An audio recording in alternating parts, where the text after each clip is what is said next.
would have brought my glasses. Do you want some reading glasses? I certainly No, have that some. probably wouldn't help me. Mine are not very good. And I just use it for mainly for computer work anyway. There, I got that much. Let's see, now I need another one of this, another one of this, and that. Let's see. Let's see, okay, so this. Tell me about, you were working a theory that Mama Aks only made it to A deck, and that the baby was taken by somebody and taken up the port side to an area, a staircase, and taken up to the boat deck. Yeah, Baker Jockin said that he went down to A deck and started bringing women and children up to the boat deck where they were loading lifeboat number 10. Okay. I have to wonder if he and his people working with him got a hold of the baby and brought him up to number 10, and that's why she couldn't find him. I can't prove it. That's just a supposition. There's other possibilities too, but when we actually look at the Titanic, there's a staircase going from the boat deck down to the A deck in about the right area where this would have been happening. And when it comes up, it's fairly close to lifeboat number 10. And that's not, is that a crew staircase? That's not a passenger staircase? I don't distinctly recall a point right now. Yeah, I believe talking to Céleste, and that was, and Céleste, I have to mention, her has also helped us a lot in making the diagrams when we were presenting at the, well, several conventions. And she's a Titanic researcher in Canada, Céleste Laframboise, and she made several diagrams to show the possible routes out. And I believe she told me that was not a passenger staircase, but I'll send her this and ask her. She'd know more than I would. Yeah, I can't be sure. She's a rivet counter. Yeah. So, of course, in the family, the story was that Mama Aks was standing, waiting to get into a lifeboat with the baby, and that a man who had tried to get into a lifeboat several times and been kicked out and was kind of crazed, that he ran up to her, grabbed her baby, and said, "I'll show you women and children first," and threw him overboard. Of course, then, that he landed into a lifeboat. And also, I will say, at the point in time we think this happened, there really weren't many lifeboats close by at that point. Right. I mean, because... But again, that's unprovable. Right. And we could just go back in the timeline, too. She, in her account, the account that you and Don think that is most accurate, is the one in our hometown newspaper on April 24th. That's what I recall, yes. Yep, Norfolk, Virginia, and the Virginian pilot. And of course, she was paid for that account, which many people were. And of course, we had no money, so that was very important. And in that, she, there was this story that she was standing on the deck, and she met Madeline Astor on the deck of the Titanic. And Madeline Astor, who of course herself was 5 months pregnant, said, "Your baby looks cold," and took off her scarf and wrapped it around my Uncle Phil. Well, this is one of those situations where I believe, it was a game of telephone and it got twisted. And I also think that Mama Aks was so traumatized by these events that this did happen, but it wasn't on the Titanic, it was on the Carpathia. And I know that because when Mama Aks finally, after a couple days, was dragged up to the deck to take a walk around, because the weather had been pretty bad for a couple of days. And finally, when the weather broke, I think Selena Cook kind of convinced her to go up on the deck, and she was walking on the deck. And that's when the baby, who was still breastfeeding, reached his arms out to her, and she could see him craning his arms out. Of course, he knew his mother, and she said, "That's my baby." And the woman who had him, she always described the woman as an Italian woman dressed in black with a large crucifix around her neck.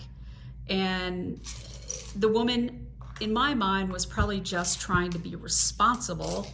And, I think my great-grandmother was not presenting herself potentially in the most, stable way. I think she was incredibly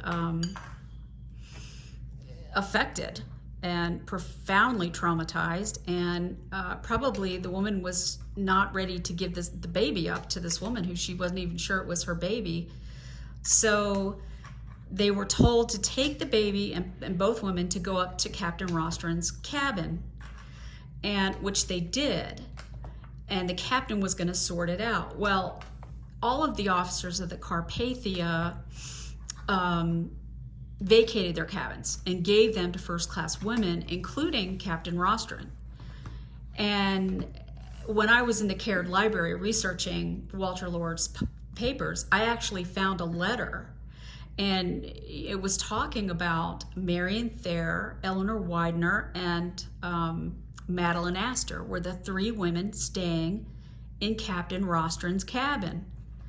And they were firsthand witnesses to this biblical drama where Captain Rostron had to decide whose baby that was. And, they don't describe this scene, but I can only imagine that, the Captain Rostron said, "Why do you think this is your baby?" And she said, "Well, he has a birthmark on his chest." And of course, we're all have the same skin. I don't know if you could see it, but we're all incredibly freckly. And, I have similar things. So he did have a birthmark on his chest, but I think also she mentioned that he was circumcised, and pointed out that the other lady, who didn't speak much English, was Italian and had a crucifix, so she would not have had a circumcised baby in 1912. And Captain Rostron said, "This is your baby," and gave her the baby back. And it's interesting, later in 1939, when she was on the Robert Ripley Believe It or Not radio show, she actually said, "I'd like to find that woman. I'd like to thank her." And basically by that time, I think she had a better idea of, what had happened. I think, when she was giving that account on the 24th, these women on the Carpathia were so devastated. I mean, she was with all these women who were now widows, and they were very angry. Yeah. And she heard a lot of women talking, and people were telling stories, and she was very traumatized. And I don't know about the Madeline Astor, the truth of it being on the Titanic. I know that she did interact with Madeline Astor, and I can tell you exactly where with 100% certainty, and that was in Captain Rostron's cabin on the Carpathia, probably on the 17th maybe, or the 18th of April 1912. And that's where I think, after she got the baby back, Madeline Astor said, "Your baby looks cold," and took off the scarf and wrapped it around my Uncle Phil. And the other touching thing is that in that account, she says one of them gave me a $5 gold piece, a coin. Mm-hmm. And so, yeah, I mean, it's interesting. You have to, take what even she said with a grain of salt, and really look back and try to sort out what happened, because she was so traumatized. They all were. And they were riling each other up by telling these stories, and the stories were getting confused as people were talking to each other. exactly. We've run across a number of accounts with people who say they had Mrs. Astor's scarf. Oh yeah, absolutely. Well, did Mrs. Astor have like 10 scarves? Absolutely. Or did one person Yeah. get it and people just took that as part of their story? I was talking to a few people today, and we were talking about the comment was made that they thought that Lighthauler had incorporated some parts of Gracie's accounts into his own. Okay. Now, I don't know the truth of that. I'm just repeating what someone told me earlier today. Huh. Interesting. I haven't had a chance to look into it. Do not have an opinion on it. Yeah, I think that he was also traumatized. Probably, they all were. Boxall. Oh, was it Boxall? Boxall. Okay. That was Second Officer Boxall, Oh, okay. who was in lifeboat number 2, which was the first boat to come up to the it was Carpathia. Boxall. It was Boxall. And he just bawled his eyes out. Yes. He just hung his head down. He said she foundered at 2:40, and he was a young man, and it must have just been. I don't know, I don't think I have the vocabulary to describe what that young man must have been feeling when he had to tell Captain Rostron that the Titanic had foundered at 2:40, and It had. I can't hardly imagine it, and I've read a whole lot of stuff. yeah. It's not surprising that when he got there, he just kind of broke down for a few minutes. Mm-hmm. And there's accounts. It appears that many of the survivors had a certain amount of PTSD years after the fact. Absolutely, no question. I think it was it Frank Goldsmith who said he lived in Chicago, not far from the baseball field. Right. And yeah. when he heard a home run get hit and people were cheering, it sounded to him like when the people got in the water as the Titanic went down. You know, something, Bill, I have never told you. When I was visiting my dad a couple months ago in Virginia Beach, he said, and he's 90, but he's got a great memory and he's totally with it. But he occasionally will remember something to tell me, and this, of course, was his wife's grandmother. But he was very close to Mama Aks, and he said that in 1960 or 61, she pulled him aside, and she was very upset, and she told him that she could not get the sound of the people screaming in the water ever out of her mind. And I've filmed my dad telling me that story. Oh, wow. Yeah. So. I don't know how I would have handled it if I'd been there. Well, with me, since I'm a classical musician, I think of that whole 2 hours and 40 minutes in terms of sound and noise. And I think, I don't know if you know this, but Mama Aks lost some of her hearing in the lifeboat because it was so cold. Yeah, I do remember. I do know when you and I were working on this, Yeah. there was some of that we were talking about. Yeah, I sometimes, I think, cold is very damaging to hearing, and she definitely lost some of her hearing due to floating around in the North Atlantic in a lifeboat for hours. And of course, she probably didn't have the right clothing on. But for me, I think very much of the whole incident. Like when she went up, someone knocked on her door, probably another young mother emigrating that she had met, and said, "Do you know the ship hit something?" And she said, "No, I didn't hear anything. I didn't know anything." And she said, "Well, do you want to go up with me to see what's going on?" And so they did. Just these two women. They threw their coats on. They left their babies sleeping, and they went up onto the aft well deck. And she said there was not anybody there, a few crewmen. And we figured this was probably, maybe 11:50 or something. And it was very peaceful. It was cold, but there was no moon, but it was... Didn't she see a lifeboat in the water? Well, not at first. So Okay. at first, they were just out there, and they asked the crewman, "Is the ship in any danger?" And he said, "No. Go back to bed."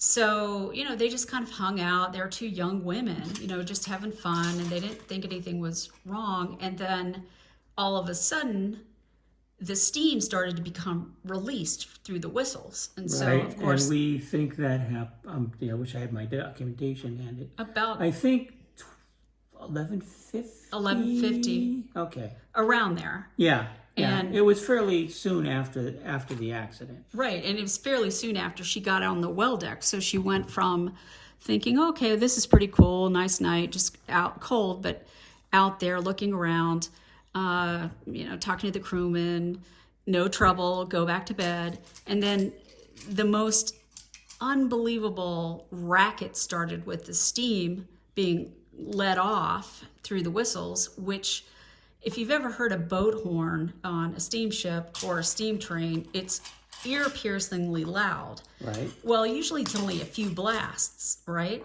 Well, this was continuous level of unbelievable volume of these whistles being, with the steam going through it for 50 minutes, 50, almost an hour of this racket.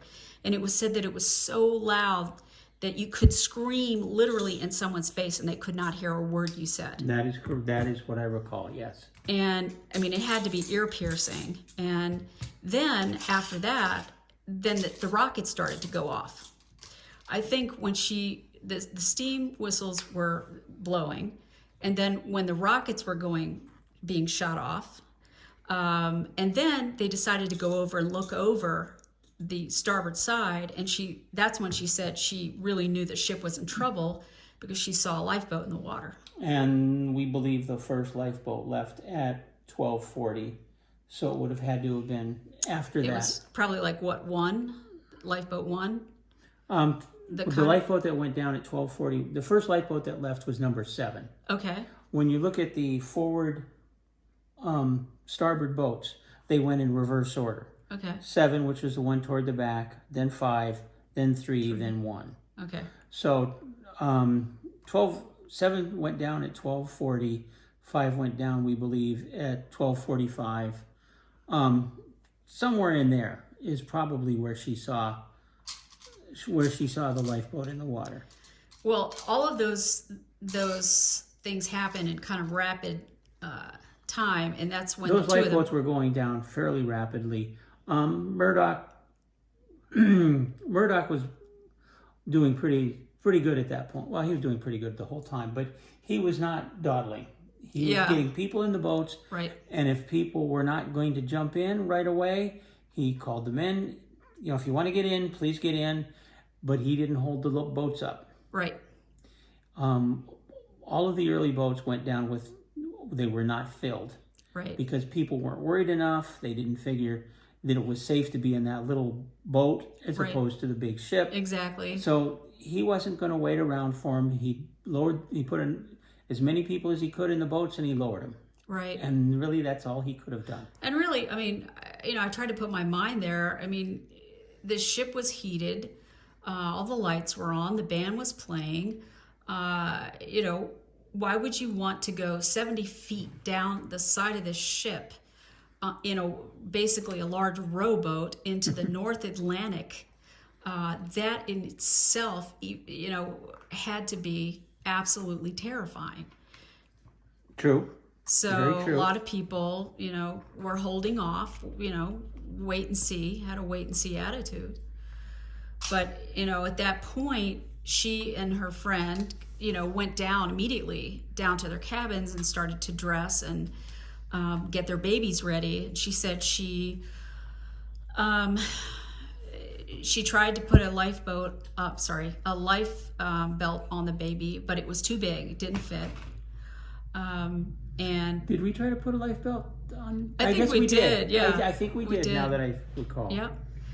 And Bill's referring to, I did a reenactment of this lifting women up the back of these deck houses, which is how she got out of the sea aft well deck, because in my mind, they had stairs that went on either side from the C deck up to B deck, but they were very narrow, and there was a low gate at the top of them. And if my life depended on it and I just had a hip replaced, I could get over that gate.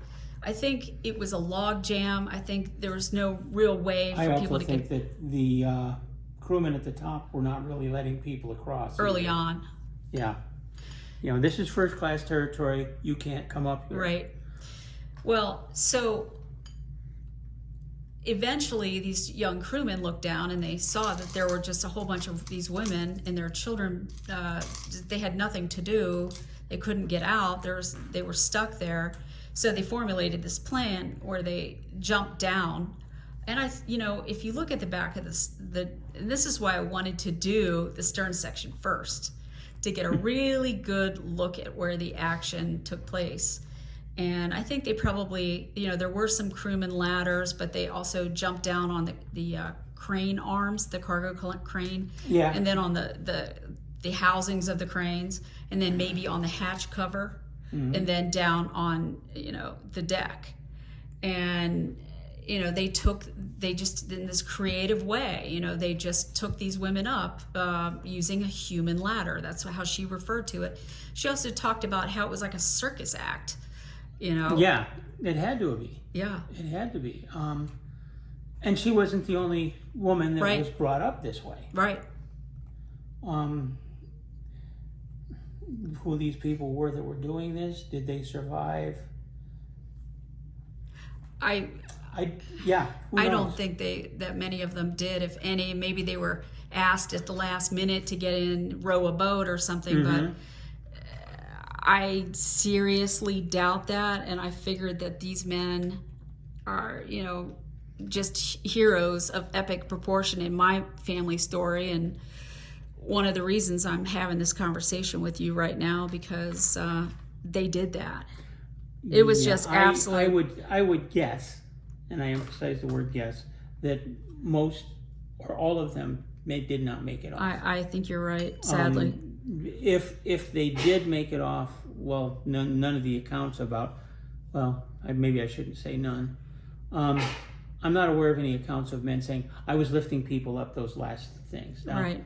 Probably tomorrow somebody will come up and say, oh yeah, they were doing that. Well, I mean, if that's one of the reasons to do this, I think a lot of people and a lot of historians have little pieces of the puzzle, and if somebody knows that or has any reference to that, I would greatly appreciate if they would let me know. That's the advantage to working with a team of researchers, in that you can pool your knowledge. I mean, exactly. I've done it before.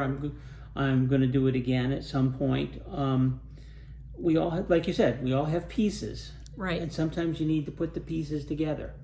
Well, I think also somebody might have been to a library or researched things like I did. I had that opportunity in the Caird Library to read all of those files, in primary sources, and I learned things. And if I knew all of my friends who are researchers, they had a special interest, I photocopied those and I sent them to them. Mm-hmm. And I know in at least one or two accounts, people were like, oh my gosh, I've never seen this document. Thank you so much for sending it to me.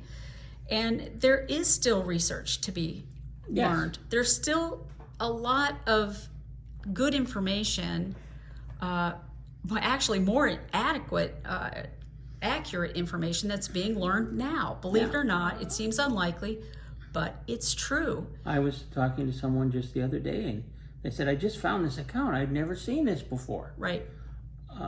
The accounts are various odd places at times. It's funny. It reminds me when I first met George Behe, and the first thing out of his mouth was, do you have any letters? Do you have any written accounts? That sounds like George. Yeah, I mean, literally the very first thing out of his mouth. And that's one of the things George does. He researches original accounts. Mm-hmm. His book, On Board R.M.S. Titanic, is all first-hand accounts of people who are on Titanic. The first chapter is people that got on it and got off or whatever. But, and they're dated, each chapter is a different date. Here's just some accounts from April 12th. Here's some from the 13th. Hardly anything from the, a few things from the 14th. And then you start getting the accounts from these people on the Carpathia, talking specifically about what happened. On board R.M.S. Titanic is one of the better books if you want to read firsthand accounts. Yes, and I agree. There's a sequel to it called Voices from the Carpathia. Which is not first-person accounts of people on the Titanic. It's first-person accounts of the people on the Carpathia, who were the first people to talk to the people off the Titanic. And they talk about the lifeboats coming in, and I kind of view Voices from the Carpathia as On Board R.M.S. Titanic Volume 2. Right. They do kind of work together, but they're great books if you're just looking for first-hand accounts. Absolutely, and I'm definitely going to send this to George. And George Behe, we love you. And if I just give another shout out to my favorite books, one of my absolute favorite books, Titanic books of all times, is Death on a Titanic, and it's about Archibald Butt, who was the aide-de-camp to President Taft. And also written by George Behe. Absolutely, written by George, and it is. I'm still haunted by that book. I got to know Archie in such a way. I actually think Don on the Facebook group wrote something about it. How you fell in love with this man. He was so incredible, and when he died, you really felt it as a personal loss. One of the things George did in that book is he tracked the movements of Archie Butt around the ship, during the sailing, and he also does that the night of the sinking. Right. Archie was spotted here, then he was spotted here, and he was helping people load this lifeboat here. Right. He talked to this person. And George puts it in chronological order. Yep. And you get to the point where he was last seen here, and it's kind of like, wow. George has laid everything out in great detail. Yep. On Archie Butt's last hours. But before he did that, he made you so poignantly aware of how wonderful a life he lived, and you really felt such a kinship with this man. I just love that book. So it's another book that I wholeheartedly endorse and recommend.